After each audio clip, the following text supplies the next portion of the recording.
ஒருவருக்கு எத்தனை முறை தண்டனை தருவது அப்படிங்கிறது ஒரு கேள்வியும் இருக்கு. ஆனா அதை தாண்டி ஆபாசமாக பேசிய அமைச்சர் பொன்முடியை ஏன் பதவியை விட்டு நீக்கவில்லை என செய்தியாளர் எழுப்பிய கேள்விக்கு திமுக எம்பி கனிமொழி பதிலளித்துள்ளார்.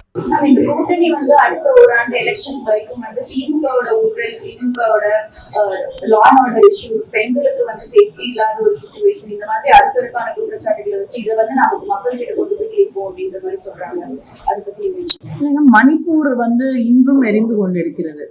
அதுக்கு ஒரு பதிலையாவது ஒன்றிய அரசாங்கம் சொன்னால் அவங்களுக்கு மற்றவங்களை பத்தி பேசுறதுக்கோ லா அண்ட் ஆர்டர் பத்தி பேசுறதுக்கோ உரிமை இருக்கு, நம்ம ஏற்றுக்கொள்ளலாம். இங்கே ஏதாவது ஒரு தவறு நடந்தால் கூட முதலமைச்சர் உடனடியாக நடவடிக்கை எடுக்கிறார்.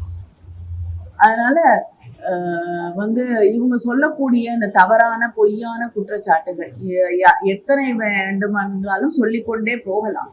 ஆனால் மக்களுக்கு உண்மை தெரியும், மக்களுக்கு இந்த ஆட்சியின் மீது நம்பிக்கை இருக்கிறது.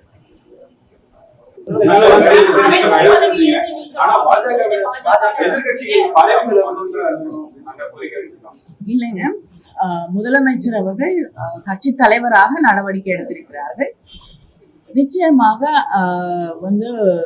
ஒருவருக்கு எத்தனை முறை தண்டனை தருவது அப்படிங்கிறது ஒரு கேள்வியும் இருக்கு. ஆனா அதை தாண்டி முதலமைச்சர் அவர்கள் தான் எதுவாக இருந்தாலும் முடிவு செய்ய வேண்டும். அதை பற்றி நான் கருத்து தெரிவிக்க விரும்பவில்லை. என்னுடைய கண்டனத்தை நான் காலையில் தெரிவித்தேன். செய்திகளை உள்ளது உள்ளபடி தெரிந்து கொள்ள ரெஃப்ளெக்ட் நியூஸை சப்ஸ்கிரைப் பண்ணுங்க.